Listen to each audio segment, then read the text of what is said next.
በሚኒሶታ ኢትዮጵያውያን በቅርቡ የገዙት ቤተክርስቲያን የእሳት አደጋ ደረሰበት። መረጃውን በአጭሩ አቀርባለሁ። ዛሬ ሰኞ ረፋድ በሚኒሶታ ግዛት ሮዝሞንት ከተማ በሚገኘው የደብረ ብስራት ቅዱስ ገብርኤልና ቅድስት አርሴማ የኢትዮጵያ ኦርቶዶክስ ተዋሕዶ ቤተክርስቲያን ህንፃ ላይ ከባድ የእሳት አደጋ መድረሱን ዘሀበሻ ከሮዝሞንት ፖሊስ ያገኘው መረጃ ፓስተር ዳዊትን እነማንን እንግሊዛ ወስዶ ያስቀመጠበት ማለት ጎጃም እንደገና ሌላ የሚያሰጋው ነገር አለ። ጎጃም የሚያሰጋው ነገር አለ።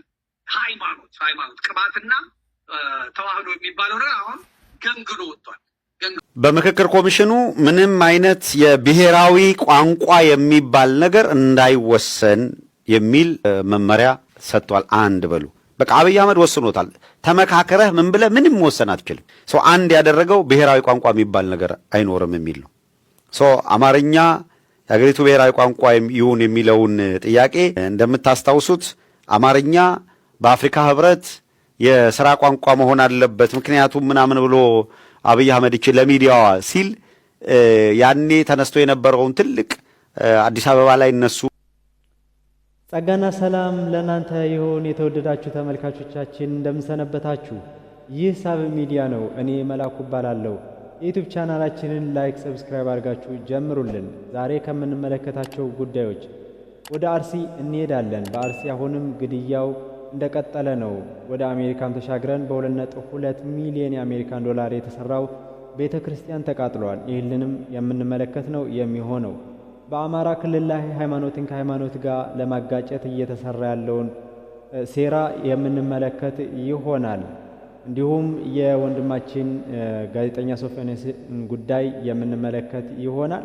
እኒህንና የመሳሰሉ ጉዳዮችን የምንመለከት ነው የሆነው። ውድ ተመልካቾቻችን እስከ ፕሮግራማችን ፍጻሜ ድረስ አብራችሁን ቆዩ። ሀሳብና አስተያየትም ካላችሁ በመልእክት መስጫ ሳጥን ላይ አስቀምጡልን። የምንመለከተው ነው የሚሆነው።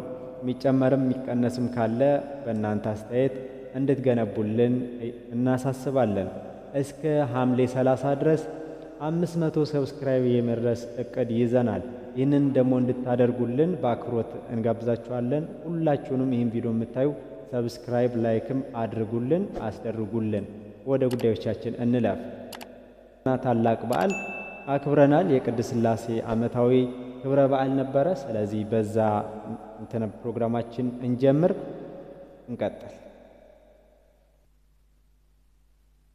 ክርስቲያን ሐምሌ 7 የሚከበረውን የቅድስት ሥላሴ ዓመታዊ ክብረ በዓል ለምን እንደሆነ ማወቅና መረዳት አለበት። በስመ አብ ወወልድ ወመንፈስ ቅዱስ አሃዱ አምላክ አሚን። በድንኳን ደጃፍ ተቀምጦ ሳለ እግዚአብሔር በመምሬ አድባር ዛፍ ተገለጠለት። ኦሪት ዘፍጥረት ምዕራፍ 18 ከቁጥር 1። የሚደንቅ ነገር አንድ ነገር ልንገራችሁ። ብዙ ቅዱሳን ልጅ እንዲወልዱ በመጽሐፍ ቅዱስ ውስጥ ተበስረዋል።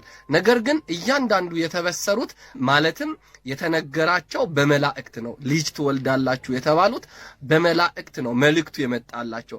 ነገር ግን የአብርሃሙ ደግሞ ለየት የሚያደርገው ምንድነው ቢባል ቅድስት ሥላሴ ራሳቸው ወደ አብርሃም ቤት ገብተው ልጅን ትወልዳለህ ብለው ነግረውታል ማለት ነው። ስለዚህ ቅድስት ሥላሴ ሐምሌ 5 ይስሐቅ እንዲወልድ የተነገረበት የተበሰረበት ዕለት ተከብሮ ይውላል ማለት ነው። ስለዚህ ቅድስት ሥላሴ ወደ አብርሃም ቤት የገቡበት ዕለት ስለሆነ የአብርሃሙ ሥላሴ እየተባለ ይከበራል ማለት ነው። የአብርሃም ቤት የገቡትን ቅድስት ሥላሴ ወደኛም ሕይወት ገብተው ሕይወታችን እንዲባርኩልን ቅዱስ ፍቃዳቸው ይሁንልን። ወስብሐት ለእግዚአብሔር። ይቆየን። እናመሰግናለን ወንድማችን። እግዚአብሔር አምላክ ረጅም ዕድሜ ከጤና ጋር ይስጥልን። እንኳን አደረሳችሁ። ምናልባት ቪዲዮ ነገ ጠዋት ሊሆን ይችላል የሚደርሳችሁ፣ ነገር ግን ያው ታላቅ በዓል ነው። እንኳን አደረሳችሁ። ከመምህራን ከሊቃውንቱም አንድ ቪዲዮ እንጨምር። አብርሃም እንዲህ አድርጎ ነው እግዚአብሔርን የተቀበለው። ሮጠ፣ ተመረኮሰ፣ ወደቀ። እንዲህ አብርሃምን እንደዚሁ ታሪኩን ስናመጣው ቀላል መሰለ እንጂ እኮ በጣም ባለጸጋ ሽማግሌ እኮ ነው። ረጅም ዓመት የኖረ እንግዳ ለመቀበል ያለው ፍጥነት አይገርማችሁ? እየሮጠ ሄዶ ከግራቸው ተደፋ ባልበላ አንጀቱ። ጌቶቼ በፊታችሁ ሞገስን አግኝቼ ከሆነ እባካችሁ አትለፉኛል፣ አትለፉኝ። ሞገስ አግኝቼ ከሆነ አትለፉኝ። ሞገስ ባይኖረንም አይለፈን ብሎ መለመን። ለእግራችሁ ውሃ ላምጣል ልጠባችኋል። እሺ እንደወደድክ አርጋሉት። አብርሃም ውሃ አምጥቶ አጠበ። አብርሃም አይገርምም? የሐዋርያትን እግር ዝቅ ብሎ ያጠበውን የሱን እግር ነው ያጠበው። ያደቀ መዛሙርቱን እንኳን ክብር ከፍ ያለ ክብር ያለው ነው አብርሃም። የጌታውን እግር ዝቅ ብሎ ነው ያጠበው። አብርሃም እግራቸውን አጠበ። እባካችሁ ግቡ ብሎ የተናገረው አብርሃም እግራቸውን አጥቦ ሲጨርስ ተመልሶ እየሮጠ ለሚስቱ ነገራት። እባክሽ በሶስት መስፈሪያ ዱቄት ሰልቂና አንድን ጎቻ ጋግሪላቸዋል። ሶስቱን ጎቻ አንድ መሆኑ እውነት ነው፣ የሚስጥረ ሥላሴ ትምህርት ነው። ሶስት ሲሆኑ አንድ፣ አንድም ሲሆኑ ስንት ስለሆኑ? ሶስት ስለሆኑ እንጎቻ ጋገሩ። ያንን ሲያረግ ደግሞ ለዛኛው ሎሌው ደግሞ ከፍሪዳዎቹ መካከል አንዱን ስበህ አምጣና አርደህ አቅርብላቸዋል። አረደ፣ ቀረበላቸው። ቅድስት ሥላሴ በአብርሃም ፊት እንደሚበሉ ይመስሉ ነበር ይላሉ ሊቃውንተ ቤተ ክርስቲያን። እሱም ያልበላ ስለሆነ እየበሉ እንዲበላ፣ ነገር ግን በእነሱ ሰም በእሳት ፊት ሲቀልጥ እንደሚቀልጥ እህሉን ከፊት ለፊታቸው ይቀልጥ ነበረ። አብርሃምን ፈልገው ነው የመጡት እንጂ እንጀራውን ፈልገው አልመጡም ነበር። እሱን ወዳጃቸውን ፈልገው ነው እንጂ የተገኙት የሚያቀርበውን ምግብ ፈልገውት አይደለም። አቀረቡ፣ አስተናገዱ። ከዛ በኋላ እግዚአብሔር ስራውን ጀመረው። ወጥቶ ለተቀበለው እግሩን ላጠበለት ያለውን ላቀረበለት ለአብርሃም አሁን ደግሞ እግዚአብሔር መልስ መስጠት ለመጪው ዓመት ስመጣ ወይም በቀጣይ ዓመት ስገኝ ልጅ ትወልዳለህ አለ። ማን ነገር ልጅ የለኝም ብሎ አብርሃም ከእግዚአብሔር ፊት አንዲትም ቅሬታ አላሰማም። ልጅ እሰጥሃለሁ፣ ለሚመጣው ዓመት ልጅ ይኖርሃል አለ። ከውስጥ ሆና እንደሰማችሁት ባለቤቱ ሳቀች እና ለምን ትስቂያለሽ አለ። ከዛም በኋላ የወለደችው ልጅ ይስሐቅ የተባለው ይስሐቅ ሲባል ሁሌም መሳቋን በእግዚአብሔር ፊት እያስታወሰች ያንን ልጅ የእግዚአብሔር እንደሆነ እንድታቀው ለማድረግ ወንድማችን ዲያቆን ዘላለምን እግዚአብሔር አምላክ ቃለ ሕይወት ያሰማልን፣ ረጅም ዕድሜ ከጤና ጋር ይስጥልን። አዎ በጣም የሚደንቅ በዓል ነው። እንኳን አደረሳችሁ።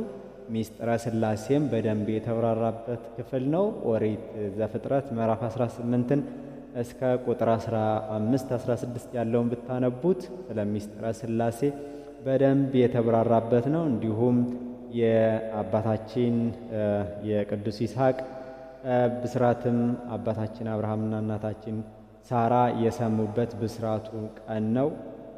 ይህንንም እንኳን አደረሳችሁ ለማለት እወዳለሁ። ታላቅ በዓል ነው። አብርሃም በቤቱ ቅድስት ሥላሴን ያስተናገደበት ጊዜ ወይም ወቅትን እያሰብን ሐምሌ 7 እናከብራለን ማለት ነው። እንኳን አደረሳችሁ። ከበዓሉ በረከት ረድኤት ይክፈለን። እንቀጥል።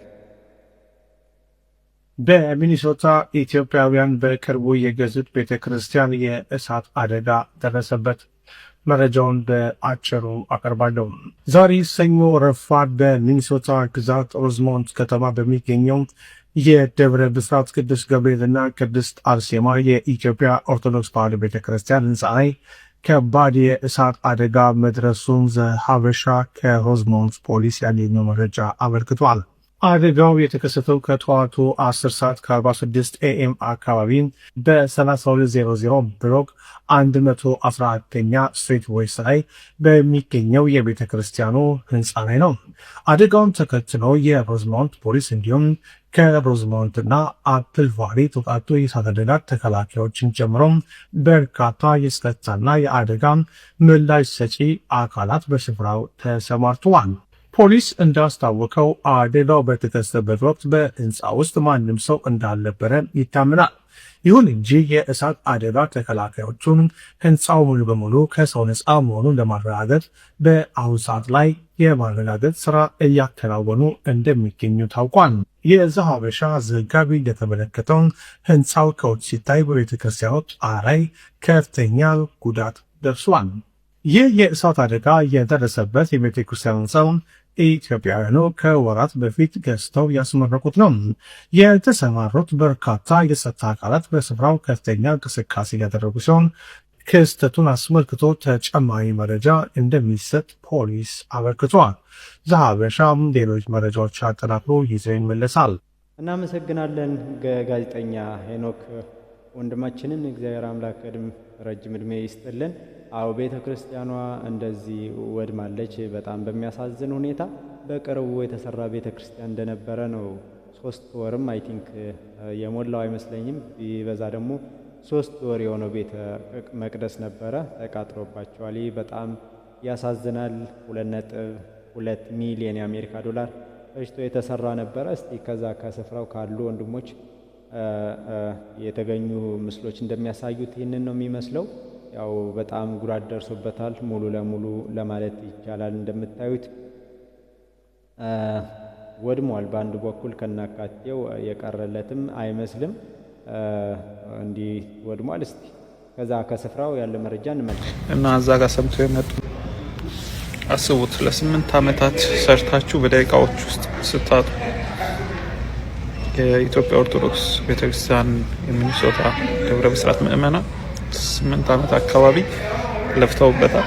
በመጨረሻም በጣም ኤክሳይትድ ሆነው ስራ እየቀሩ ብዙ ስራ ሰርተው ተመረቀና ገብተው 3 ወር ባልሞላ ጊዜ ውስጥ ነው እንግዲህ ትናንትና አገልግሎት ዛሬ በዜናና በፌስቡክ የሰማነውና እዛ ነበርኩኝ ትናንትና። በጣም የሚገርም አገልግሎት አገልግለን ዛሬም አርሴማ ተቀድሶ ከተወጣ በኋላ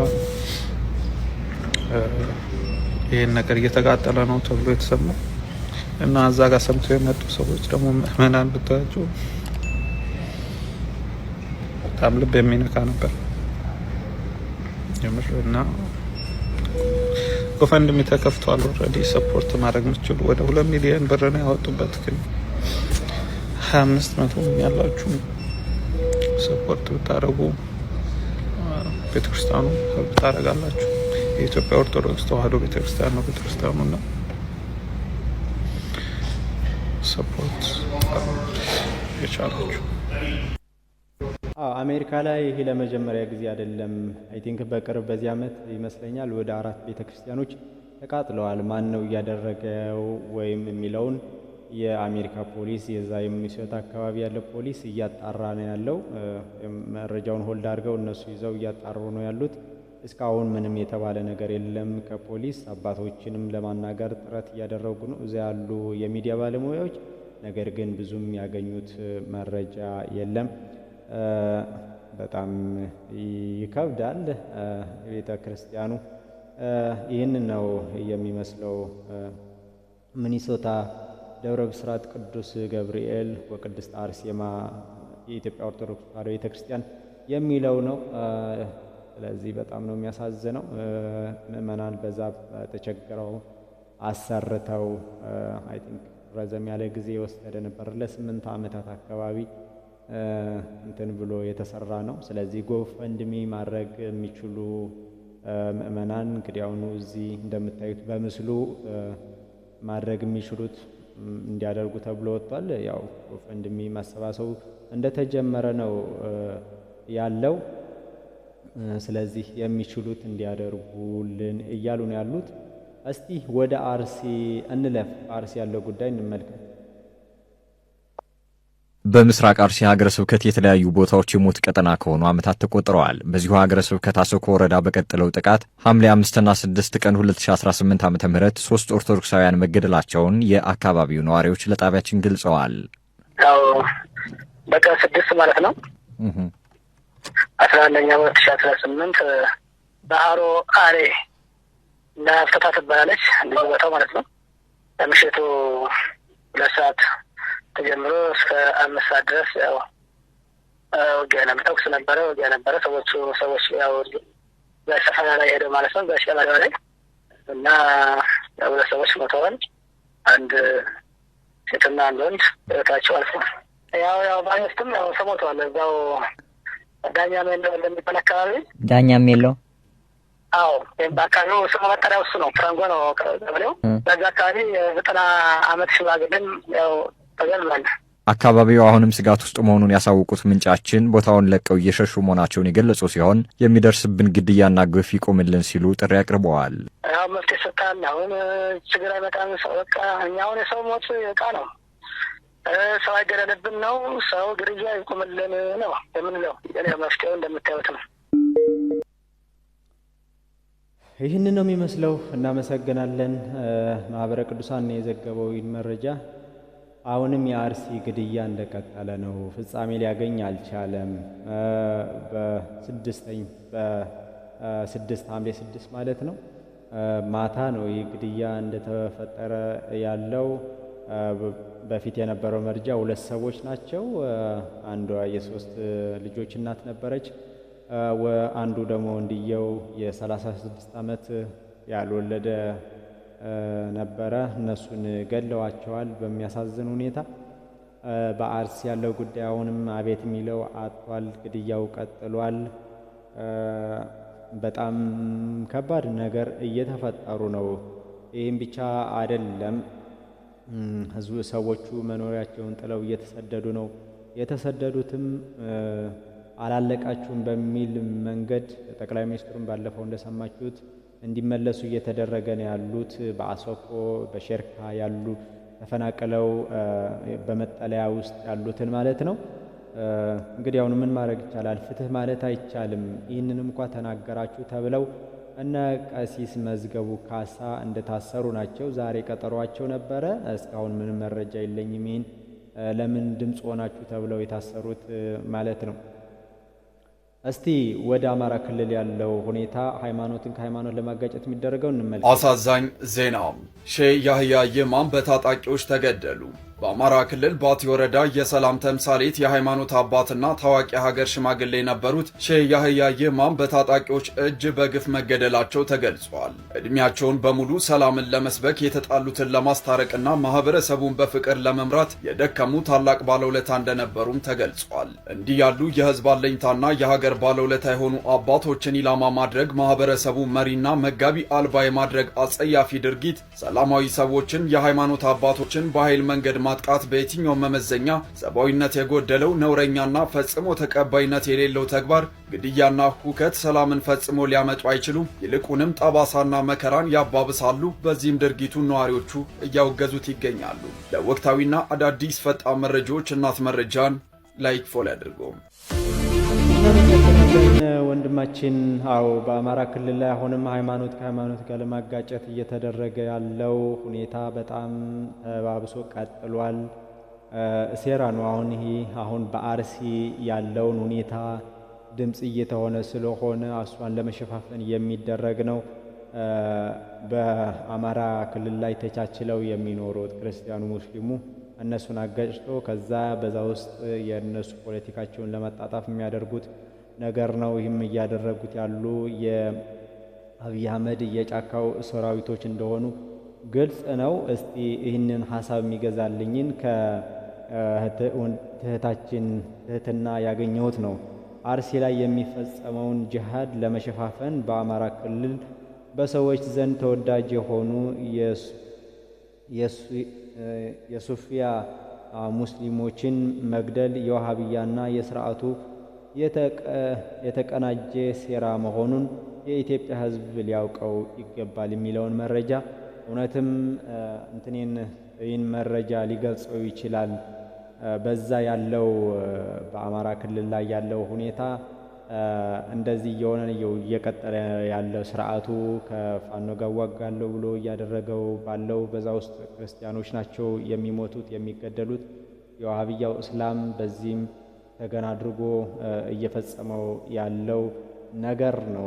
ይህንም ለምንድን ነው እየተደረገ ያለ ብላችሁ ከጠየቃችሁኝ ይህንን ምስል ተመልከቱት። እነ ሊባኖን፣ ሲሪያ፣ ኢራቅ፣ ጆርዳን፣ ተርኪ፣ ኢጂፕት፣ ሊቢያ፣ ቱኒዚያ፣ አልጄሪያ በፊት ክርስቲያኖች የነበሩ ናቸው። በእንደዚህ አይነት ስልት እየተደራጁ እያጠቋቸው አሁን ዛሬ እንደምታዩት ሙስሊም አድርገዋቸው ነው የምትመለከቱትና ኢትዮጵያ ውስጥም እቺን ነገር ለማስፈጸም ናደፋ እያሉ እንዳሉ የሚያደርጉትን ሁሉ ጣጣቸውን ፈጽመው እየሰሩ ነው ያሉ ከመንግስት ጋር ተሻርከው መንግስትም ይህንን ነጻነት ሰጥቷቸው ማለት ነው።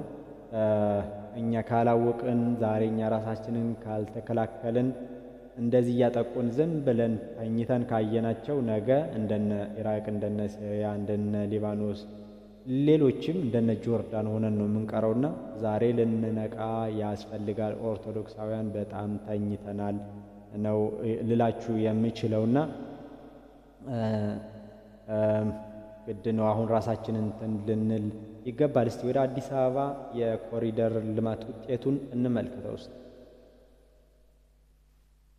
አዲስ አበባ ንፋስ ቀላቅሎ በዘነበ ዝናብ እጅግ አስደንጋጭ አደጋ ደርሷል። ዛሬ በቦሌ አትላስ አካባቢ በዘነበ ኃይለኛ ዝናብና ከባድ ንፋስ ምክንያት በአቅራቢያው ከሚገኘው የህንፃ ግንባታ ቦታ የተነሳ ትልቅ የግንባታ ብረት ወይንም ጃክና እንጨት በተሽከርካሪዎች ላይ ጉዳት አድርሶ ታይቷል። በአጋጣሚ ሰው ላይ የደረሰ ጉዳት ባይኖርም በተሽከርካሪው ላይ ግን የተሰካው ብረት ለተአምር ሰው ላይ ባለመውደቁ ሊከሰት ከሚችለው ከባድ አደጋ መትረፍ ችለዋል።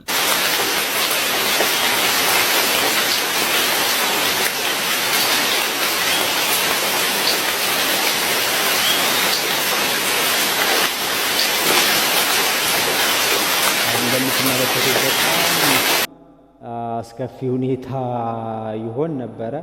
እንግዲህ አሁን ንብረት ላይ ነው፣ መኪናው ላይ ብቻ ነው የተጎዳ ሰው የለም። ይህም በመሆኑ በጣም ተመስገን ነው ማለት የሚቻለው። ኮሪደር ልማቱ ግን አሁንም አዲስ አበባ በወንዝ እየተጥለቀለቀች ነው። ወንዝ ሆኗለች አዲስ አበባ ከተማዋ ማለት ነው። ኮሪደር ልማት እየተባለ ለህዝብ የሚሸፈጥበት ወይም ሸፍጥ የሚደረግበትን ህዝቡን አሁን ዝም ብሎ የይስሙላ ስራ እንደተሰራ በሚመስል ሁኔታ ላይላዩን ብቻ ሳር አልብሶ ላይ ውስጠኛው የፍሳሽ መሄጃውን ግን ተዘጋግቶ አዲስ አበባውን መኪና እስከ ግማሽ አካላቸው ተውጠው ነው የምንመለከተው። ስለዚህ እስቲ ወደ ወንድሞቻችን እንለፍ። ማዞሬቲክ ቴክስትን አንተ ዲና ያድርገህ ያንተን ሴፕቶ አጀንት የግሪኮችን ቅዠት አንቀበልም እኛ። እሺ እንግዲህ እንደሰማችሁት ማዞሬቲክ ቴክስት ዲናይ ተደርጎ ሰብቶጀንትን አንቀበልም የሚል ድምጽ ነው የሰማነው። እንግዲህ የውይይት ጥሪ ለማቅረብ ነው የመጣሁት። ወንድማችን ኤርሚያስ እውቀቱ አለኝ በዚህ ርዕስ ላይ በደንብ አጥንቻለሁ የምትል ከሆነ የኔ ጥያቄ ከሰብቶጀንትና ከማዞሬቲክ ቴክስት የትኛው ይቀድማል? እኔ ሰብቶጀንት ይቀድማል ባይ ነኝ። ከማዞሬቲክ ቴክስት ሰብቶጀንቱ ይቀድማል። አይ ማዞሬቲክ ቴክስት ይቀድማል የምትለኝ ከሆነ የውይይት ጥሪ ላቀርብልህ እፈልጋለሁ። ከማስረጃ ጋራ ቁጭ ብለን እስቲ እንመልከተው። ማስረጃ አለኝ፣ በዚህ በኩል ላይ ጥናት አድርጌያለሁ፣ እውቀት አለኝ የምትለኝ ከሆነ ውይይት ጥሬን ተቀበልና የትኛው ይቀድማል ማዞሬቲክ ቴክስት ነው ወይስ ሰብቶጀንት ነው በሚለው ርዕስ የውይይት ጥሪ ጠርቻለሁ። ሌሎቻችሁም ይህንን ለወንድማችን ኤርሚያስ እንድታደርሱልኝ በትህትና ጠይቃለሁ። እናመሰግናለን ወንድማችን ዲያቆን ዳዊትን። እግዚአብሔር አምላክ ረጅም እድሜ ከጤና ጋር ይስጥልን። ኤርሚያስ እንግዲህ አሁን ጥሪ ቀርቦልሃል፣ እንደማትቀበለው እናውቃለን። ይህ ብቻ እንዳይመስላችሁ ወንድማችን እፎይም የውይይት ጥሪ አቅርቦለታል። ቀጥለን የምንመለከተው ነው የሚሆነው። እስቲ እንቀጥል። በስመ አብ ወወልድ ወመንፈስ ቅዱስ አሐዱ አምላክ አሜን። እንኳን ለቅዱስ ጴጥሮስና ለቅዱስ ጳውሎስ ዓመታዊ በዓል፣ ለአቡነ ገብረ መንፈስ ቅዱስ ደግሞ ወርሃዊ በዓል፣ ለሐዋርያት ጾም ፍቺ ሁላችንን በሰላም አደረሰን አደረሳችሁ። አሜን።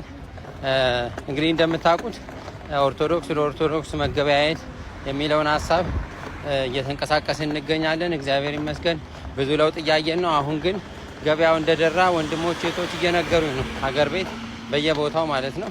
ጥሩ ነው። ነገር ግን አሁን ይሄን ነገር መናገር የፈለኩት በጣም አጠር ያለ ቪዲዮ ነው የምሰራው። እናንተ ሰርታችሁ በዓላችሁን ለማድመቅ ጾማችሁን ለመፍታት የሰራችሁበትን ገንዘብ ገበያ ይዛችሁ ወጣችሁ ገዝታችሁ በዓላችሁን ታደምቃላችሁ። እዛ ጋር ደግሞ ኦርቶዶክሳዊ ነጋዴ ለእናንተ ሸጦ እሱም ደግሞ ወደ ቤቱ ገብቶ በዓሉን ማድመቅ ይፈልጋል እና በዓሉ የሚመለከተው አንተን ገዢውን የሚሸጥልን ያንን ኦርቶዶክሳዊ ነጋዴ ነው። ጾሙን የጾምከው አንተ ኦርቶዶክሳዊ፣ በዓሉን ቅዱስ ጴጥሮስና ቅዱስ ጳውሎስን ሰማዕትነት የምታምነው አንተ፣ አቡነ ገብረ መንፈስ ቅዱስ ለሀገረ ለኢትዮጵያ መጸለያቸውን የምታምነው አንተ ነህ። ስለዚህ እናንተ የምታምኑት እርስ በርስ ናችሁ እንጂ መገበያየት አለባችሁ። ስለዚህ በዓል የማያውቅ ጴጥሮስ ሲባል ጳውሎስ ሲባል ሰምቶ የማያውቅ አንዳንዱ ደግሞ አቡነ ገብረ መንፈስ ቅዱስ ሲባል ደግሞ የሚፈላ እሱ ጋር ሄደ ገበያ የምታደርገው የምትሸምተው የምትገዛው ነገር በጣም ያማል እና አሁንም ቢሆን ይሄን ነገር አስተውሉ። የማይመለከተው ሰው ጋር እየሄዳችሁ የቢዝነስ ግብይት አታድርጉ። አሁን በዓሉን ለማድመቅ አይደለ ገበያውን ሙልት ያደረግነው አቡነ ገብረ መንፈስ ቅዱስን ለማሰባረክ። የአቡነ ገብረ መንፈስ ቅዱስ ጠላት ጋር ሄደ ስትገዛ ምንድነው የሚሰማ? ከአቡነ ገብረ መንፈስ ቅዱስ ጠላትነት በምን ይለያል ያንተ ስራ? ስለዚህ የጴጥሮስ እና የጳውሎስ የሰማዕትነት ዋጋ የእምነት ምስክርነት የገባው ነጋዴ ጋር ሄደ ግዛ። ኦርቶዶክሳዊ ነጋዴ ጋር ሄደ ግዛ። ሌላ ቦታ ይሄድ የሰራህበትን ነገር ወስደ አትበትን። እሱ ብቻ አይደለም ደግሜ ነው የምነግርህ፣ የሰራህበትን ገንዘብ ለኦርቶዶክሳዊ መስጠት አለብህ። ኦርቶዶክሳዊም ደግሞ ሰርቶ መጠቀም አለበት። ስለዚህ ኦርቶዶክሳዊ ሸማቾች ከኦርቶዶክሳዊ ነጋዴዎች ግዙ። ዛሬ በዓሉ ነው፣ ነገም እንደዛው። ስለዚህ እርስ በርስ እንገበያይ፣ ከገባው ሰው ጋራ እንኑር፣ ወደፊት ከሚሄድ ሰው ጋራ ሂዱ። አሁን ይህን ነገር እያስረዳን ዘላለም አንኖርም። ከተረዱ ሰዎች ጋር ከገባቸው ሰዎች ጋራ ስራ ስሩ እና እርስ በርስም ተነጋገሩ። እዛው ገበያ መካከልም ተነጋገሩ። እዛ ጋ እኮ እንትን አለልህ፣ እዛ ጋ ገብረ መስቀል አለ፣ እዛ ጋ ኃይለ መስቀል አለ፣ እዛ ጋ ወለተ ማርያም እኮ አለች እንደዚህ የምትሸጥ እያላችሁ ቦታውን ተጠቋቆሙ። እግዚአብሔር ይርዳን። መልካም በዓል። አሜን። መልካም በዓል ወንድማችን። እግዚአብሔር አምላክ ረጅም እድሜ ከጤና ጋር ይስጥልን። ወንድማችን ሳሚ የመፍትሄ ሀሳቦችን ኦርቶዶክሳዊ የሆኑ ምክሮችን በመምከር የሚታወቅ ወንድማችን ነው። እውነቱን ነው። አሁን በዓላትን ስናከብር በዓላትን ባናከብር እቃ ስንገዛ ኦርቶዶክሳዊ ለኦርቶዶክሳዊ በዚህ ሰዓት በተለይ ኦርቶዶክሳዊ ለኦርቶዶክሳዊ ነው መሆን ያለበት። ይሄ የኔ ሀሳብ ብቻ ሳይሆን የብዙ ወንድሞች እኛ ራሳችን ነው መደጋገፍ ያለብን። በዚህ ሰዓት ክርስቲያን ሲባል አይናቸው የሚቀላ አቡነ ገብረ መንፈስ ቅዱስ ሲባል አይናቸውን የሚቀላ ሂደ እነሱ ጋር ለምን ትገዛለህ? ለምን ሲባል ብርህን ትበትናለህ? በቃ ደስ ከሚለው ኦርቶዶክስን ሲያይ ደስ ከሚለው ጋር ሂደ እዛ መግዛት ነው። ኦርቶዶክሳዊ ለኦርቶዶክሳዊ በዚህ መደጋገፍ ያስፈልጋል፣ ግዴታችን መሆን አለበት። እንደዚህ ካልሆነ እነሱ ተደራጅተው በተለይ ይሄ የዋህብያ ጽንፍ የሚባለው ከክፍለ ሀገር ጀምሮ ከሱቅ ከሱፐርማርኬት ከምግብ ቤት ከእቃ ከሚሸጡ ሁሉ በእነሱ መጽሐፍ ታትሟል። ባለፈው አሳይቻችኋለሁ፣ ማየት ትችላላችሁ። ይህንንም ለማሳየት እሞክራለሁ። ቴምፒሎን ገብታችሁ እንድታዩት ማለት ነው ምን እየተደረገ እንደሆነ በእነሱ በኩል አሁን እንዳይመስላችሁ ዘጠናዎቹ የነበረው ጉዳይ ነው እና ይህን ማድረግ ይኖርብናል ለማለት ነው። ይቅርታ። እናመሰግናለን ወንድማችን ሳሚ። ስለዚህ ኦርቶዶክሳውያን ለኦርቶዶክሳውያን መረዳዳት መደጋገፍ ያለብን ጊዜ አሁን ነው ለማለት ነው። እስቲ እንቀጥል። ወደ ወንድማችን ጋዜጠኛ ሶፎንያስ ያለው ሁኔታ እስቲ እንመልከት። ላይፍ ላይ ነኝ። ጋርዴ መጣ። ሶፎንያስ ዋሲሁን ነኝ፣ የኢትዮጵያ ቴሌቪዥን። ይቅርታ አድርጉልኝ። ሶፎንያስ ዋሲሁን፣ ኢትዮጵያ ቴሌቪዥን። ኢዮሲ ቴንክ ዩ ሶ ማች። እናመሰግናለን። ክቡራትና ክቡራን ሰላም ጤና ይስጥልን። ክቡራትና ክቡራን ተመልካቾቻችን ይህ ሳምንታዊው እሁድን በኢቢኤስ ዝግጅታችን ነው። ሞቅ ደመቅ አድርገን አብረናችሁ ቆያለን። ብያላችሁበት ስለምትሰጡን እጅግ የተከበረ ጊዜ እናመሰግናለን። ሉላ ገዙ ከኛ ጋር አብራ ነው ያለችው። ዘና በሉ፣ ፈታ በሉ። እሁድን በኢቢኤስ እኔና ሉላ ከዚህ በኋላ ሞቅ ደመቅ አድርገን እንቀጥላለን። ማክዳ ይሄ ቪዲዮ ከደረሰሽ አለሁልሽ። ህዝቡ ብቻ ይቅር ይበለኝ። እሁድን በኢቢኤስ በአንድ እግሩ እናቆመዋለን። አስፋው መሸሻ ሞተ ተብሎ ፕሮግራሙ አሁን እኮ ቻናሏን መጣ አይደለ? ድጋሚ ኢቢኤስ እንዲታይ አደርግልሻለሁ። ማክዳ የኢቢኤስ ባለቤትሽ ከዚህ ዓለም በሞት ስለተለየ አማን ፍስሐ ሲሆን በእውነት በጣም አዝኛለሁ።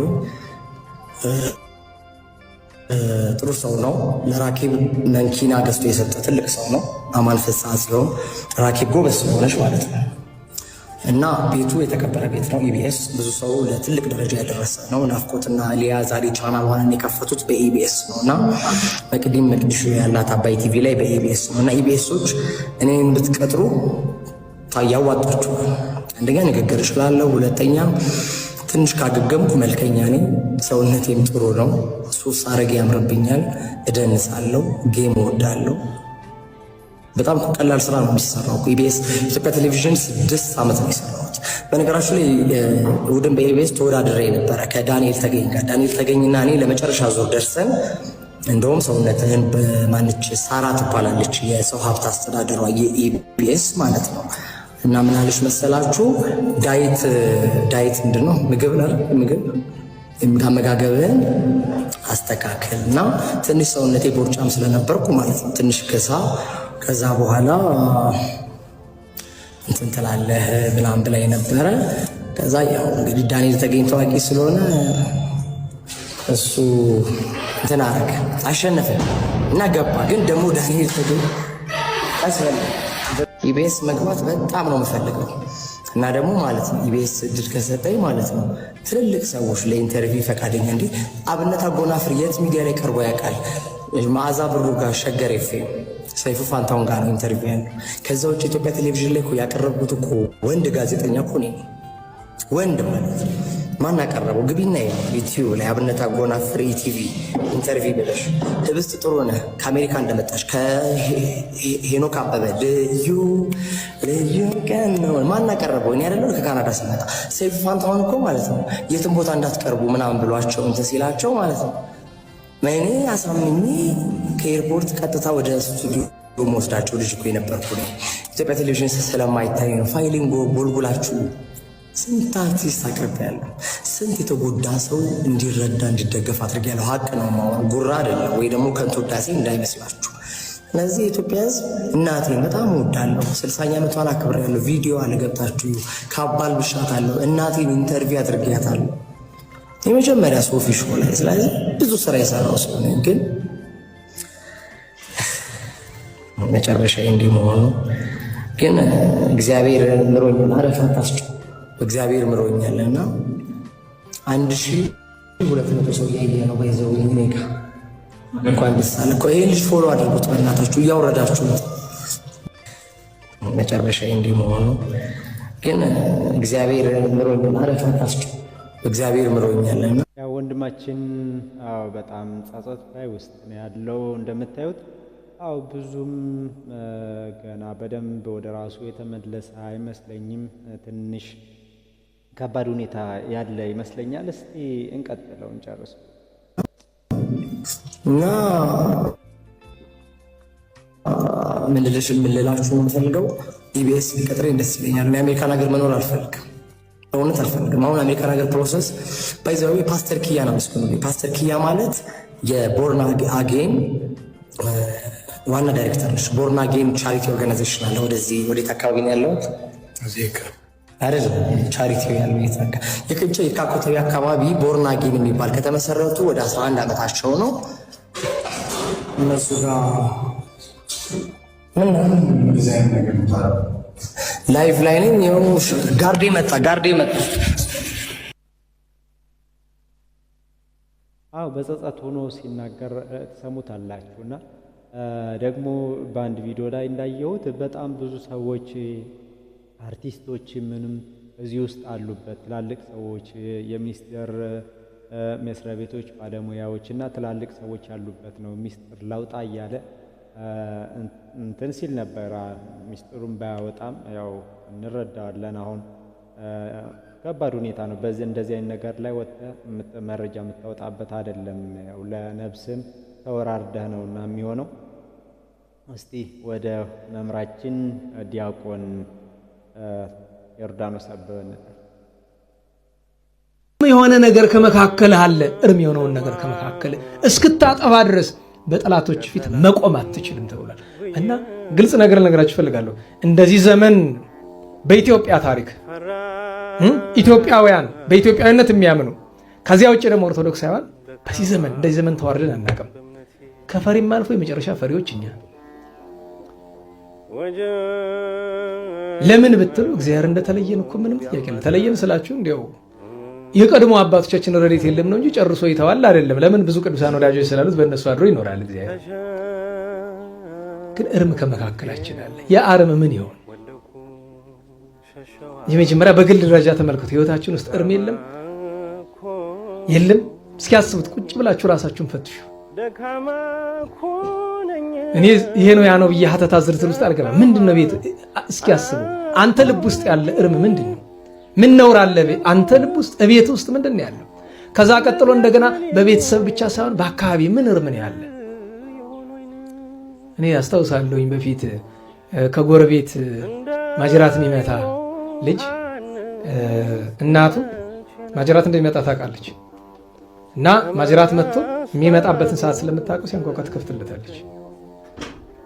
ደግሞ በዚህ እሱ ተቃራኒ ደግሞ የሚገርማቸው ነገር ሰፈር ላይ አንድ ማጅራት የሚመታ ልጅ ያለው ሰው አለ እና ማጅራት መምታት ሰፈሩ ላይ በጣም ስለበዛ ቀበሌ ላይ ስብሰባ ተደረገ። ከዛ በሉ ጠቁሙ፣ ሌባ ጠቁሙ ተባለ። አንደኛ ራሱ ሰው እያወጣ ሌባ ነው የምትፈልጉ አለላችሁ እኔ ቤት ይኸው የኔ ልጅ ዋና ማጅራት መች ጥሩ አደረገ አላደረገም ንገሩኝ።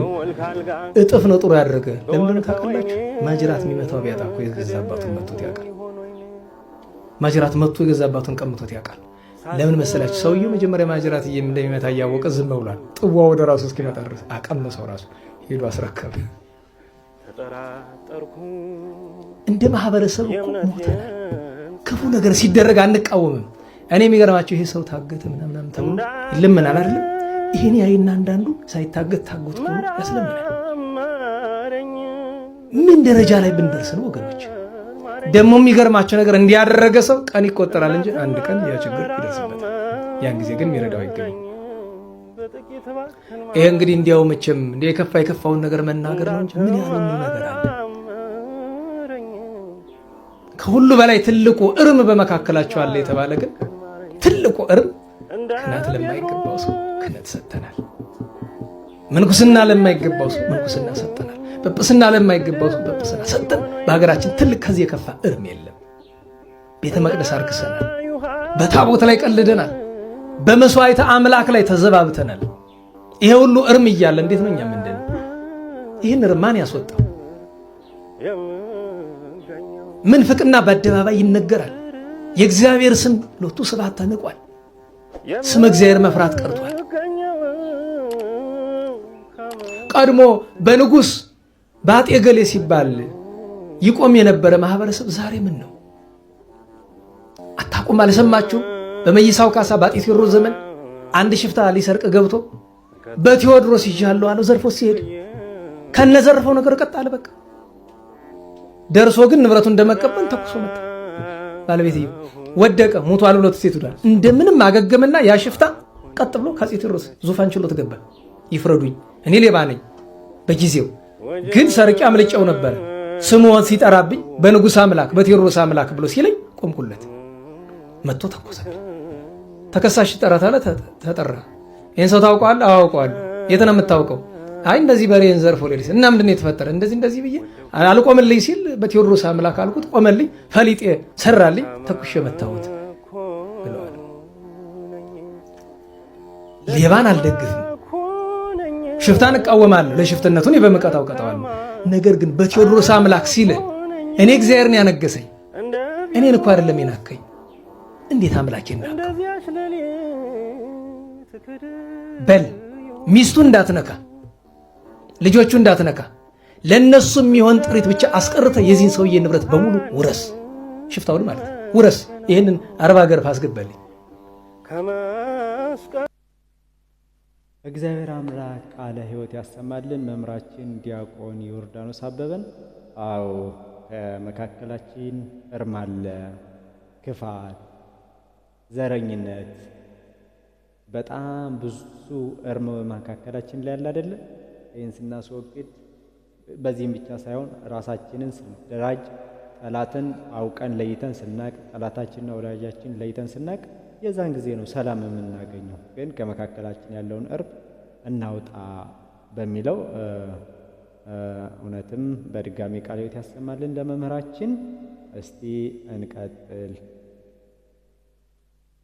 እነ ፓስተር ዳዊትን እነማንን እንግዲህ እዛ ወስዶ ያስቀመጠበት ማለት።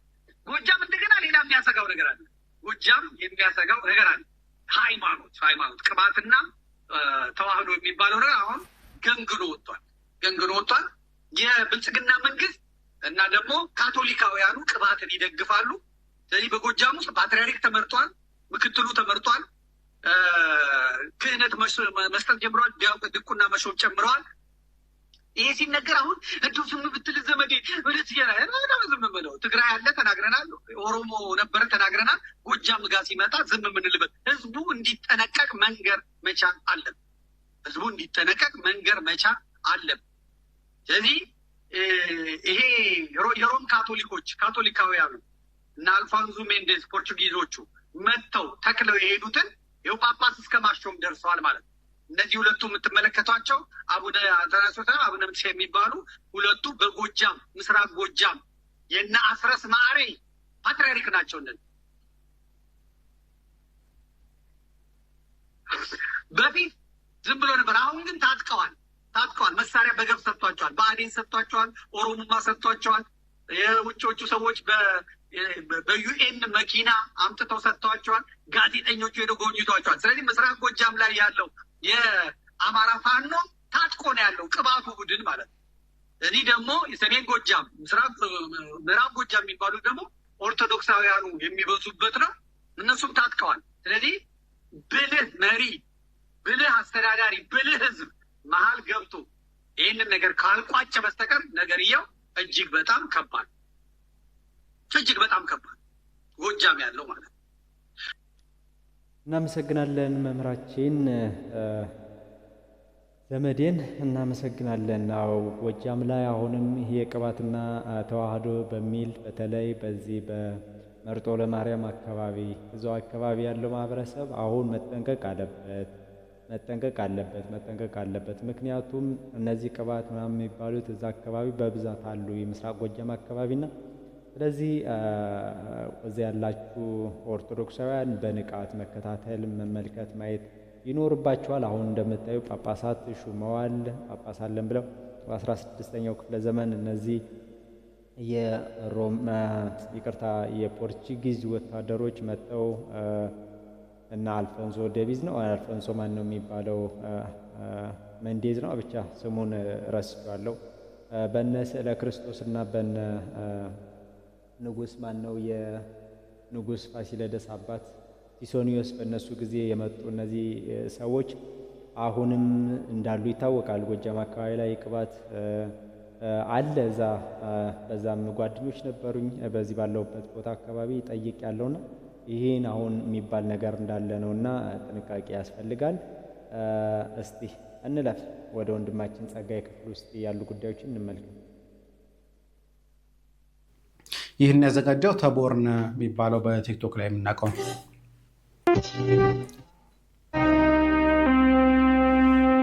የግንቦት 20 በዓል ከዚህ ከመቀሌ ነው እየተላለፈ ያለው። እዚህ አጠገቤ ትልቅ ታሪክ ያላቸው አጋይ ይገኛሉ። መጀመሪያ ወደ እሳቸው ከመሄዴ በፊት በየትኛው ስሞ አውራት እንዳለብን እንወስንና ዲጄ ላይ ለሚመለከተው ሁሉ የሚል አንድ ወረቀት አለ። አባ ገብረስላሴ ተፈሪ ስራ ሊቀ አርድእት ይላል። አባ ገብረስላሴ ተፈሪ ሊቀ አርድእት፣ ይሄ ማለት በገዳማት ላይ ያለ አንድ የክብር ማዕረግ ነው። በእርግጥ አገልግሎት ያለው ማዕረግ ነው። እዚህ ጋር ደግሞ ያለው ሻምበል በርሄ ይላል። በሻምበልነቱ እንቀጥል ወይስ በመናኝነቱ? ሁሉም የኔ ነው። ሻምበል ቢባልም የራሴ ነው። አባ ገብረስላሴ ቢባልም የራሴ ነው። ሌላም አለ። ቄሽም እባላለሁ፣ ቄስ መሪም እባላለሁ። ያው የተሰጠኝ ስም ያው የትግል ስም ስለሆነ አባ መባልም ቀሺ ማለት ቄስ መባልም ደግሞ ሻምበል መባልም ሶስቱም የትግል ስም ነው፣ የክህነት ስም አይደለም። ገዳም ውስጥ ገብቶ በቤተ ክርስቲያን ስም ማገልገል መቀደስ፣ በቅስና ማገልገል መቀደስ፣ እነኚህ ሁሉ የትግል አንዱ ስልቶች እንጂ የቅስና የክህነት ጉዳይ አይደለም። እኔ አይደለሁም ያልኩ ያሉት ስሟቸው ሁሉም የኔ ነው። ስለሳቸው ሳጠና እንዴት ወደ ዋልድባ ገዳም እንደገቡ በጣም የሚገርም ታሪክ ነው ያላቸውና ለማስታወስ ያህል ገዳም ከመግባቱ በፊት ማሰልጠኛ ነው መጀመሪያ የገቡት። በዚህ ወቅት እርስዎ ለስለላ እንደታጩ አያውቁም፣ በኋላም አላወቁም ነበር። በቃ እስከሚሄድ ድረስ አላውቅም። እዛ ቦታ ሄድ ሲባል ነው ያወቅኩት። ማለት ስልጠና ተሰጥቶኛል። 2 ወር ያህል ስልጠና ተሰጥቶኛል። ሌሎች ጓደኞችም ነበሩ። ወደ 14 ታጋዮች ነበር እና በተናጠል ይሄን ነው የምንሰነጥለው። ያው 2 ወር ያህል እየሰማችሁ ነው ውድ ተመልካቾቼ፣ አስባችሁታል?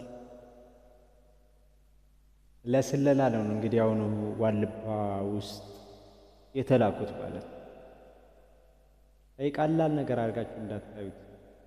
አሁን በዋልባ ውስጥ ባለፈው እንደምታዩት ብዙ ጉዳዮች እየተፈጠሩ ነበር አይደለ? ወንድማችን እሸቱ ባቀረበው በድንግቲው ምክንያት በዛ ተባብሎ አረል ብዙ በአብረንታንት ባሉና በሌላው ደግሞ ምን ነበሩ የሚባሉት ስማቸውን ረሳው ለጊዜው ይቅርታ አድርጉልኝና፣ ስለዚህ ጉዳይ ቀላል ነገር አይደለም፣ እንዲህ በቀላሉ የሚታይ አይደለም።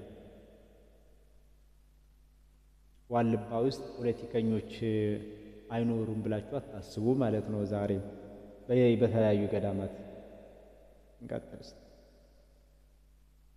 ስልጠና እንደተሰጠኝ አውቃለሁ። አጠቃላይ የመረጃ ወይ የስለላ ጀነራል የሆነ ስራ እንዳለ ስልጠና ተሰጥቶናል። ቀጥታ ዋልድባ ትሄዳለህ የሚል ግን የሰማሁት የመጨረሻው ጊዜ ከማይ ኩሕሊ ወይ ከሽመልባ 2 ኪሎ የሚሆኑ 2 ኪሎ በግምት ነው 2 ኪሎ ሊሆን ይችላል። ሽምብራ የተቆላ ሽምብራና ጥብቆና ጥምጥም ተሰርቶ ጥብቆ አበጀድድ ተሰርቶ ከአንድ ገበሬ ሽመልባ ወስደው ይሄን ይዘህ በዚህ አድርገህ ቀጥታ በዚህ አድርገህ ትሄዳለህ ተብዬ ትነገረኝ ብቻ ነው ያወቅኩት። እንግዲህ እዚህ ማሰልጠኛ ቦታ ላይ ነው ዋልድባ ገዳም ገብተው ለ7 ዓመት 8 ዓመት ይቅርታ ለ8 ዓመት የስለላ ስራ እንዲሰሩ የተመደቡት። እግዚኦ መሐረነ እግዚኦ መሐረነ።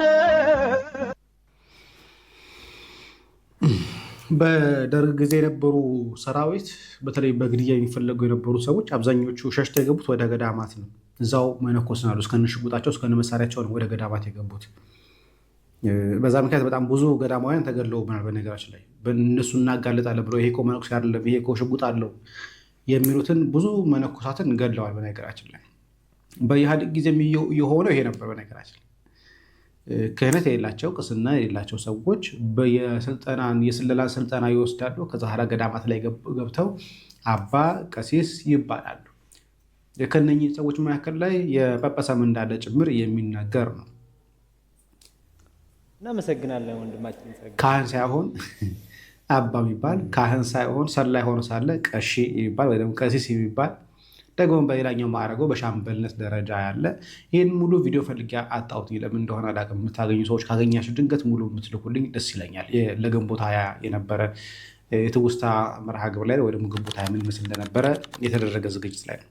ቄስም ነው መነኩሴም ነው ደግሞም ሻምበልም ነው። ሁለቱ የክህነት ጉዳዮች ለስለላ የተጠቀመባቸው እንጂ በእርግጥም ካህን አልነበሩም። እንደዚያ ሰዎች ምን ያህሉ ቤተክርስቲያን ውስጥ ገብተው ቤተክርስቲያን እያመሷት እንደሆነ እንደ መነሻ ነጥብ እንድትይዙልኝ ብዬ ነው። በነገራችን ላይ እናመሰግናለን ወንድማችን ጸግሽን። ቤተክርስቲያንን እያመሷት ያሉ ዛሬ ቄስ ሳይሆኑ ቄስ፣ ባህታዊ ሳይሆኑ ባህታዊ፣ መነኮስ ሳይሆኑ መነኮስ፣ ጳጳስ ሳይሆኑ ጳጳስ የሆኑ ሰዎች ናቸው ቤተክርስቲያንን እንደዚህ እያስቸገሯት ያሉ በአሁን ጊዜ የሚለውን መረጃ የሚያረጋግጥልን ጣዕማ ነው እና የሚባለው አሁን ይሄ አብረንታንትና ጣዕማ መሰለኝ የሚባለው ባለፈው በእግረኛው ሚዲያ ላይ ቀርበው የነበሩ።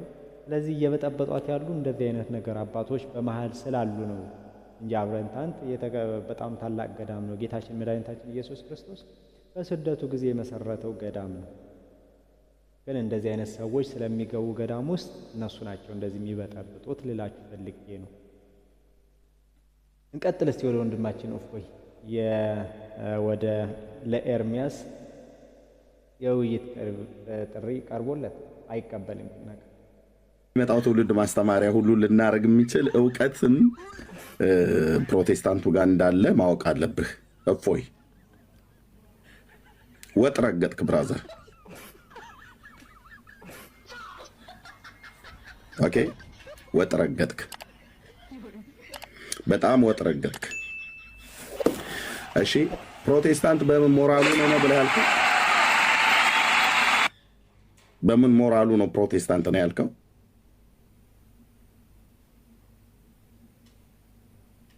እሺ ዌል ይህ ቪዲዮ በደንብ ሼር በማድረግ ተናገር እውነት ለሁሉ አይ ቲንክ ለሚባለው ሼር አድርጉለትና እንዲደርሰው ማለት ነው። እንግዲህ ቃል በቃል ማርያም ታማልዳለች የሚል አላመጡም የሚል አይነት ከዚህ በፊት አንድ ጠይቀው እሱን እንደ አዲስ አሁን እያጮሁት ነው። ያጮሁበት ምክንያት ምንድነው? ሰሞኑን አንድ አባት በስህተት ለስላሴ ጾታ ከተናገሩ በኋላ ከዋብያዎች ጋር ሆነው አብረው ፕሮቴስታንቶች ጓገጭ እያሉ ነበረ። አጀንዳው ሲመታባቸው ጊዜ ተበሳይተዋል። ህብረት ማድረጋቸውን ጠቁመን ነበረ።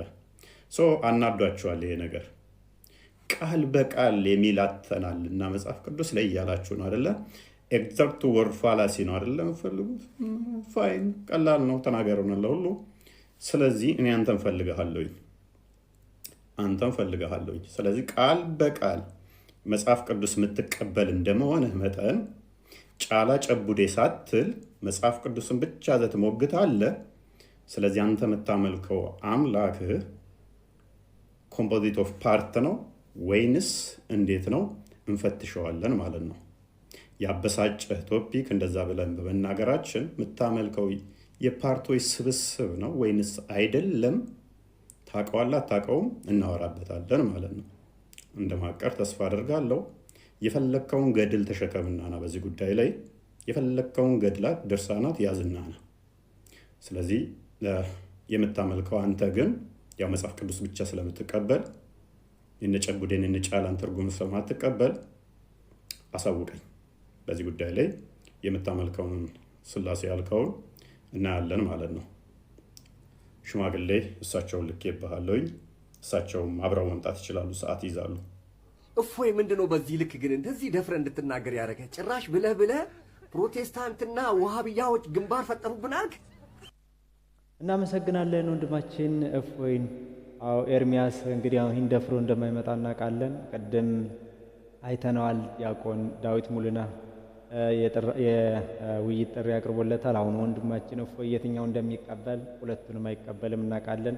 እዛ ሴቶቹን ሰብስቦ ይሳደብ ወይም ደግሞ መሰሎቹ እነሱን የሚመስሉትን ሰብስቦ ይሳደባል እንጂ በፍጹም አያረገውም እናውቃለን። ወንድማችን ኤርሚያስ በስድብ ወይም ተደብቆ ካልሆነ እንደዚህ እውቀት ያላቸው ሰዎች መሀል ገብቶ አያደርገውም።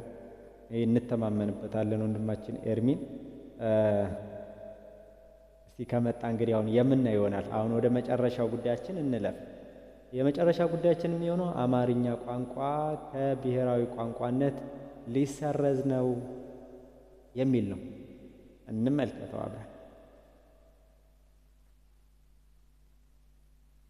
ምክክር ኮሚሽኑ ምንም አይነት የብሔራዊ ቋንቋ የሚባል ነገር እንዳይወሰን የሚል መመሪያ ሰጥቷል። አንድ በሉ በቃ አብይ አህመድ ወስኖታል። ተመካከረህ ምን ብለህ ምንም መወሰን አትችልም። አንድ ያደረገው ብሔራዊ ቋንቋ የሚባል ነገር አይኖርም የሚል ነው። አማርኛ የሀገሪቱ ብሔራዊ ቋንቋ ይሁን የሚለውን ጥያቄ እንደምታስታውሱት አማርኛ በአፍሪካ ህብረት የሥራ ቋንቋ መሆን አለበት ምክንያቱም ምናምን ብሎ አብይ አህመድ ይችል ለሚዲያዋ ሲል ያኔ ተነስቶ የነበረውን ትልቅ አዲስ አበባ ላይ እነሱ የትምህርት ቤቶችን ምናምን ወረራ የሚያደርጉበት ሰዓት ስለነበረ እሷን ለማብረድ ጢባ ጢቤ የተጫወተ እንደሆነ በህዝብ እናውቃለን። አገር ውስጥ አማርኛ ብሔራዊ ቋንቋ መሆን የለበትም የሚል አቋም ይዞ ሲያበቃ አማርኛን ከሲቪል ሰርቪሱ አማርኛ ተናጋሪውን እያጸዳን ነው፣ እኛ በየክልሉ የራሳችንን እያስፋፋን ነው ወዘተረፈ እያሉ ሲገልጹ የነበሩ አካላት አማርኛ ብሔራዊ ቋንቋ እንዳይሆን እየሰሩ የአፍሪካ ህብረት የሥራ ቋንቋ እንዲሆን ይታገላሉ ብለህ ድንቁርና ካልሆነ በቀር እንደዛ እንዳታስበው። ለማንኛውም ከዚህ ከሲቪል ሰርቪስ አማርኛ ተናጋሪውን እያጸዳን ነው ማለት ሌሎች ቋንቋዎች በአማርኛ ፈንታ እንዲተኩ እያደረግን ነው ማለት ነው። አንዱ የመጀመሪያ አስቀድሞ ምክክር ኮሚሽኑ ሳይሰበሰብ የተወሰነው ነገር የብሔራዊ ቋንቋ ጉዳይ ነው፣ ተዘግቷል። አንድ በሉልኝ። ሁለት ባለፈው በሚኒስትሮች ምክር ቤት ቀደም ሲል የተወሰነ አጽድቀውት የነበረ አዲስ ነገር አይደለም። 5 የሥራ ቋንቋዎች ይኖራሉ በሚል ቅርብ ጊዜ ቡቺ ስታራግበው ነበረ ሚዲያ ላይ። ያለ ነገር አይደለም፣ የሰጧት እንቅማ ነው። አሁን መረጃው ምን አመጣልን? እነዚህ በሚኒስትሮች ምክር ኦልሬዲ እኮ ወስነው ስራ ላይ ይግባ ብለው ሽመልስ አብዲሳ እንዳለው ሌሎቹ ማባያ ናቸው። የፈለጉት አማርኛውን አጥፍተው አማርኛን በኦሮምኛ መተካት ነው። በላቲን የኢትዮጵያን ቋንቋ ማጥፋት ነው የተያዘው። ካላቸው መራር ጥላቻና ክፋት የተነሳ ኦሮምኛውን በአማርኛ አይጻፍም ብለው ለትውልዱ ከላቲን ፊደል ተውሰው የመጡ ናቸው። ኦሮምኛ ውስጥ በአናባቢነት አማርኛ ፊደሉ አያነባቸውም ብለው ያመጧቸው ፊደሎች 4 ምናምን ቢሆኑ ነው። እነዚያም 4 ፊደሎች ሊቃውንቱ የኦሮምኛውን ድምጸት ለምሳሌ ዳባ ዳ ምትለዋ ዳ ሚል ፊደል የለም፣ ዳ ሚል ፊደል ነው። ዳባ አይደለም ዳባ ነው የሚባለው። ዳ የምትለው ፊደል ላይ ምልክት ሲጨመርባት ዳ እንድትል ደም ዱ እንደሆነ ሁላ ዳ እንድትሆን የሚያደርግ ተብሎ ተጨመረኩ። በዚህ መንገድ ድምጸት እየፈጠሩ አጥንተው ሊቃውንቱ ያዘጋጁትን እምቢ ይሄማ በዚህ ከተጠቀምንማ የግዕዝ ፊደል ተጠቀሙ፣ አማርኛውን ተጠቀሙ ይሆናል፣ አማርኛ ፊደል እናስፋፋል፣ አማርኛ ከሚስፋፋ ላቲን ይስፋፋ ብለው እኮ አስበዋል። እኛን የጎዱ መስሏቸው ልጆቻቸው ትምህርት ቤት ሂደው 16 ሉክ ደብተር ይዘው ሳምንት አይማሩበትም። ስሙን ከናያቱ በ3 ገጽ ነው የሚጽፈው። ላቲን በጣም ድግግሞች ስለሚበዛው ስምህን ከናያት ጻፍ ቢባል 3 መስመር 4 መስመር አይበቃውም።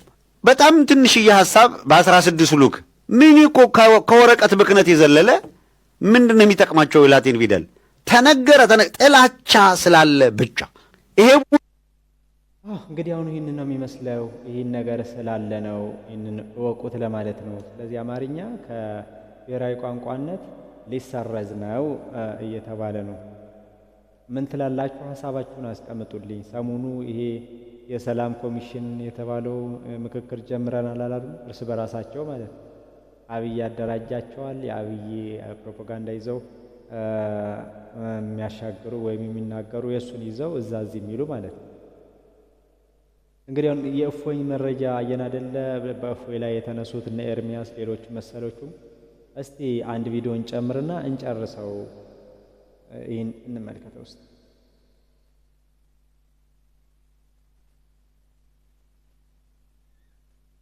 ጋዲሳን በተናገር አሊያም አክሊል እኔ እፎይ ዕቅበተ እምነት የሚሰራው ፕሮቴስታንት ላይ አይደል። ጋዲሳን በተናገር አሊያም አክሊልን ብትናገር አሊያም ደግሞ ሌሎቹን መዝሙር ያሬድ ሌሎቹን ብትናገር ያንተን እምነት ኦሬዲ በሐሳብ እየሞገቱ ስለሆነ ፕሮቴስታንት ላይም ዕቅበተ እምነት ስለሚሰሩ ልክ ነው፣ ሃይማኖት ዲፌንድ እያደረጉ ነው ብለህ ታስባለህ። አንድም ቀን የፕሮቴስታንት እምነት ላይ አስተያየት ሰጥቶ ማያውቅ፣ እንደውም በገጠሙት አጋጣሚዎች የፕሮቴስታንት እምነት ተከታዮችም አንዳንዶቻችሁን አመሰግናለሁ እያለ ምስጋና የሚያቀርብ እፎይ አብሮም እስልምና ላይ የሚሰሩትን የፕሮቴስታንት እምነት ተከታዮች ገስት ላይ አስቀምጦ ስለ ክርስትና ሲባል አብረው ሆኑ ከሙስሊም ጋር በተያያዘ ዕቅበተ እምነት የሚሰራ እፎይ አንድም ቀን ስለ ፕሮቴስታንት አውርቶ አያውቅም። ነካክታችሁ ስሜታ ያደረጋችሁት ለምን? እናንተ የምታስቆጥሩ ነጥብ ኦርቶዶክስ ላይ ሳይሆን እየተቆጠረ የነበረው አጠቃላይ ክርስትና ላይ ስለነበር ነው። ትናንትና በእፎይ ውይይት የፈረሰ የነበረው ጨለማ ሰፈርን እናንተ ይሄ የብሽሽቅ ወንጌል ስለሆነ ያዛችሁት፣ የእልህ ወንጌል ስለሆነ ያዛችሁት፣ መስቀል የያዘን አካል ማሳደድ ስለሆነ ያዛችሁት፣ በቃ ልጁን ማይሆን እልህ ውስጥ ከተታችሁት። ይባስ ብሎ ይህችን የተናገረችውን ነገር ነካክታችሁ ካናገራችሁት በኋላ ስርዓትን እና እኔ እፎይ ነካክታችሁ ነው። አሁን እፎይ እውነቱን ልንገራችሁ ጀነራላይዝድ አድርጎ ሁሉም ፕሮቴስታንት ከውሃብያ ጋር እንደቆም አድርጎ መናገሩ ፍጹም ስህተት ነው። ይሄ ነው ስህተቱ። ምክንያቱም እኔ አልቆምኩም። የኔ ወዳጆች አንድም ቀን እፎይ ላይ ሐሳብ ሰጥተን ርዕስ አድርገን እፎይን ገብተን አናውቅም። አፕሪሺየት ከማድረግ በቀር እሱ ላይ የተዋሹ ውሸቶችን ለመግለጥ ከማሞከር በቀር ስንት ውይይቶች ነው የቀረቡልኝ እፎይ ጋር ገብቼ የሰጠሁትን አስተያየት አይተው። እኔ እስልምና ላይ ዕቅበተ እምነት አልሰራም። እንግዲህ ግን በቃ በእፎይ የተቆጠረውን ነጥብ በእኔ ሁሉ ለማካካስ የፈለጉ ሰዎች አሉ፣ እኔን ውይይት የጠሩኝ ማለት ነው። እኔ እናመሰግናለን ወንድማችን። እንደነዚህ አይነቶችን አይመለከትም። እንደነ ኤርሚያስን የመሰሉት ግን ይመለከታል። ከነሱ ጋር አብረው ሲያጨበጭቡ የነበሩ አሁን ደግሞ ወደ አዲስ የራሳቸው ሃይማኖትን እየመሰረቱ ብቅብቅ እያሉ አይደለም። እነ ዋሂድ የሚባለው ስዊዘርላንድ ምናምን ይኖራል አንድ ኦንሊ ጂሰስ የነበረ ሰው ነው። ከዛ ሙስሊም የሆነ ነው። አሁን በሁለት ማሊያ የሚጫወት ነው። አንዴ ፕሮቴስታንት ይሆናል፣ አንድ ሙስሊም ይሆናል። ስለዚህ ከነሱ ጋር እየሆኑ ኦርቶዶክስን ያጠቁ መስሏቸው ግብግብ እየፈጠሩ ያሉ ማለት ነው። ይህንን ነው የሚመስለው የዛሬ ጉዳዮቻችን። የዩቲዩብ ቻናሉን ላይክ፣ ሰብስክራይብ አድርጉት። ቀደም እንዳልኳችሁ አንድ ቻሌንጅ ጀምረናል። እስከ ሐምሌ 30 ድረስ 500 ሰብስክራይበር ለመድረስ በእኛ ጥረት ሳይሆን በእናንተ እገዛ ለመድረስ እየሞከርን ነው። ስለዚህ ሰብስክራይብ አድርጉልን፣ ላይክም አድርጉልን። ይህም እንደምታደርጉልን ደግሞ አንጠራጠርም። ሰንብቱ። እግዚአብሔር ይስጥልኝ። አመሰግናለሁ።